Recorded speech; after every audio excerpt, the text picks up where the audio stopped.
Sourav back. Sourav কোথায় যাচ্ছ তুমি? এইদিকে তাকায় বলো। জুস খেতে? আচ্ছা, জুস খাওয়ানোর পরে চলে এলাম আমরা ফ্রিজ নিতে।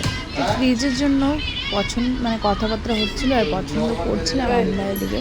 আর এইদিকে দেখো আমার ছেলের বসার ধরন দেখো, দেখলে মনে হচ্ছে কোন বড় সাহেব। আর দেখার কাটিংগুলোও দারুণ লাগে না? তো যাই হোক, তো ফ্রিজটা পছন্দ করে নিলাম। পছন্দ করে এখন সব হয়ে গেছে, শুধু বিলটা হচ্ছে। আর তার মধ্যে আমরা চলে গেলাম বাড়ি। তো বাড়িতে এসে তোমাদেরকে ফ্রিজটা আমি দেখাচ্ছি। এটা হচ্ছে গোদরেজের ফ্রিজ।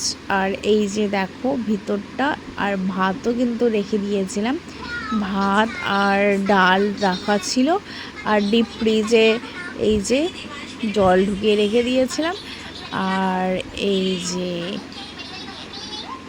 বেশি কিছু ঢুকানো হয়নি। তো যাই হোক, আমার ফ্রিজটা যদি ভালো লেগে থাকে লাইক কমেন্ট শেয়ার, বাই।